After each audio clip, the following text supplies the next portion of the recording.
नमस्कार, मैं हूं अंकुर और आप देख रहे हैं सत्य हिंदी का न्यूज बुलेटिन। एक नजर अब तक की सुर्खियों पर।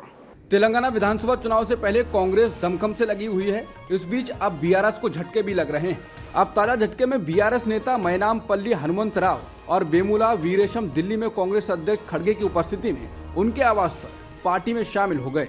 हनुमंत राव के बेटे ने भी कांग्रेस का दामन थाम लिया है। इस तरह बीआरएस के 3 नेता कांग्रेस में चले गए।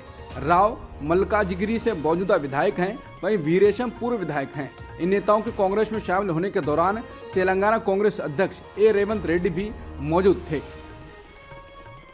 मध्य प्रदेश में विधानसभा चुनाव से पहले बीजेपी में बगावत रुकने का नाम नहीं ले रही है। बीजेपी अभी तक अपने 79 उम्मीदवारों के नामों की घोषणा कर चुकी है। इस बीच नेताओं में नाराजगी और बढ़ गई है। इस बगावत के कारण कहीं आने वाले चुनाव में बीजेपी को बड़ी मुश्किलों का सामना न करना पड़ जाए।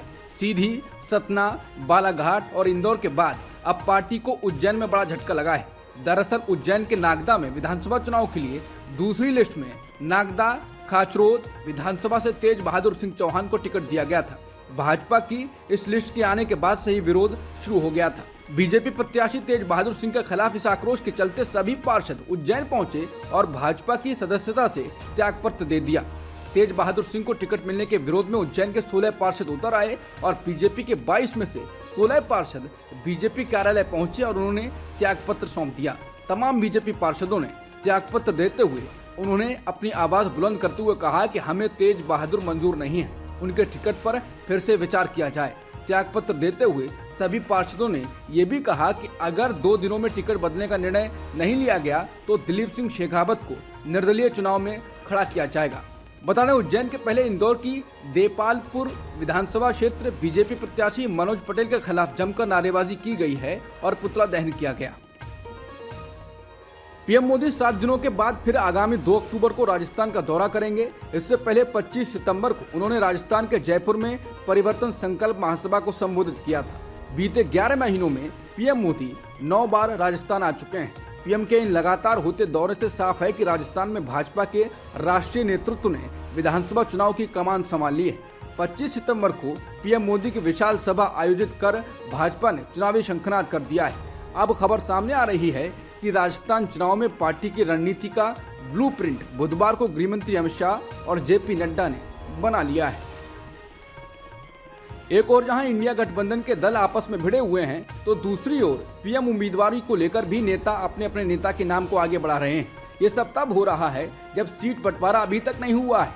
इस बीच बिहार के मुख्यमंत्री नीतीश कुमार को इंडिया गठबंधन का प्रधानमंत्री उम्मीदवार बनाने की मांग तेज हो गई है। नीतीश की पार्टी जेडीयू के नेता लगातार उन्हें गठबंधन का पीएम उम्मीदवार बनाने की मांग उठा रहे हैं। इस बीच आरजेडी प्रवक्ता और विधायक भाई वीरेंद्र ने मांग उठाई है कि अगला प्रधानमंत्री बिहार से होना चाहिए। साथ ही उन्होंने नीतीश कुमार को पीएम कैंडिडेट के तौर पर सबसे योग्य बताया है।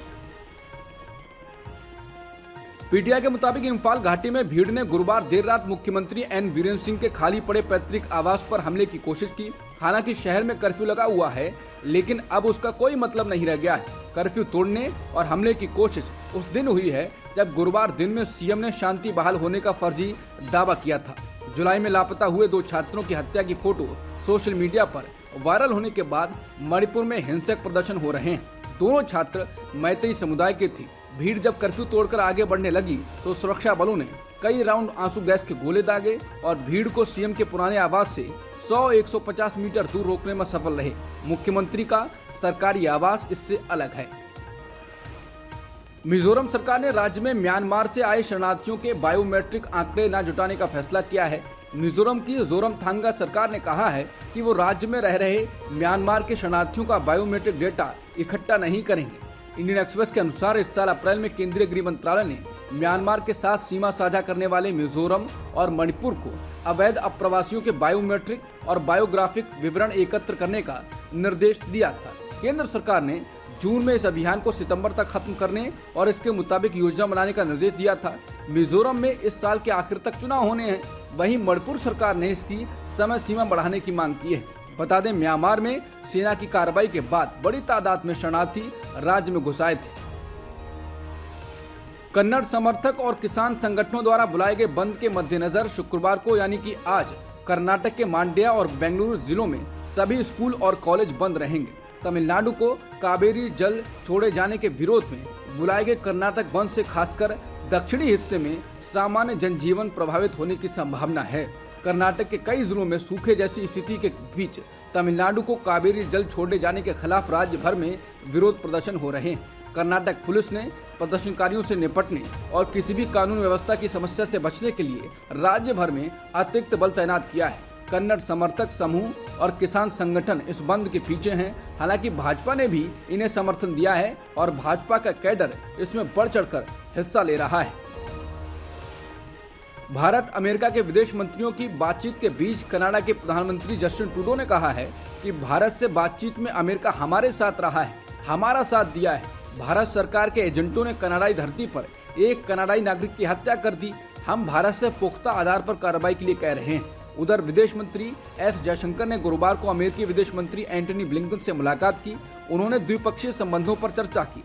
दोनों पक्ष हरदीप सिंह निज्जर की हत्या पर भारत और कनाडा के बीच राजनयिक विवाद पर चुप्पी साधे रहे हैं। मॉन्ट्रियल में गुरुवार को एक प्रेस कॉन्फ्रेंस में ट्रूडो ने कहा कि उन्हें लगता है ये बेहद महत्वपूर्ण है कि कनाडा और उसके सहयोगी दुनिया में भारत के बढ़ते महत्व को देखते हुए उसके साथ रचनात्मक और गंभीरता से जुड़ते रहें। भारत में अफगानिस्तान दूतावास का कामकाज बंद होने की रिपोर्टों के बाद भारत सरकार ने कहा है कि वो इस बारे में जारी सूचना पर गौर कर रही है। बताया जाता है कि कामकाज बंद करने की सूचना दूतावास की ओर से दी गई है। दरअसल ये दूतावास अफगानिस्तान की अशरफ गनी सरकार की ओर से नियुक्त राजनयिक चला रहे थे, लेकिन 2021 में सत्ता पर तालिबान के कब्जे के बाद इसका कामकाज लगभग बंद हो गया था। द टाइम्स ऑफ इंडिया की रिपोर्ट के मुताबिक दूतावास की ओर से कामकाज बंद करने की सूचना सार्वजनिक होने के बाद भारत सरकार के अधिकारी ने कहा है कि वो इस सूचना की प्रामाणिकता की जांच कर रही है। चीन के हांगझोउ में शुक्रवार को भारत के शूटर्स का शानदार प्रदर्शन जारी है। महिलाओं को 10 मीटर एयर पिस्टल मुकाबले में पलक ने गोल्ड और ईशा सिंह ने सिल्वर मेडल जीता है। इसके अलावा भारतीय महिला स्क्वैश टीम ने एशियन गेम्स में ब्रॉन्ज जीता है। इससे पहले 50 मीटर राइफल 3 पोजीशन मुकाबले में पुरुष टीम ने गोल्ड जीता। गुरुवार को सरबजोत सिंह, अर्जुन सिंह चीमा और शिव नरवाल ने पुरुषों की 10 मीटर एयर पिस्टल टीम में इस स्पर्धा में गोल्ड जीता था। इसके साथ ही भारत के 32 मेडल हो गए। इनमें 8 गोल्ड, 12 सिल्वर और 12 ब्रॉन्ज शामिल हैं। भारत मेडल टैली में चौथे नंबर पर आ गया है। अमेरिकी राष्ट्रपति जो बाइडेन ने डोनाल्ड ट्रंप पर हमला बोलते हुए कहा है कि ट्रंप अमेरिकी संविधान को बर्बाद करने की साजिश रच रहे हैं। उन्होंने कहा कि पूर्व राष्ट्रपति ट्रंप और उनके समर्थक लोकतंत्र के लिए खतरा हैं। बाइडेन सरकार के पास फंडिंग खत्म होने वाली है और अभी सरकार के पास कोई स्पष्ट योजना नहीं है कि वो क्या करने वाली है। इस संकट के बीच बाइडेन ने कहा है कि रिपब्लिकन पार्टी अतिवादियों से डरे हुए हैं। उन्होंने कहा कि पुनः चुनाव के लिए ट्रंप का अभियान प्रतिशोध से प्रेरित था। अब तक की सुर्खियों में इतना ही। बाकी खबरों के लिए बने रहिए सत्यहिंदी.com के साथ।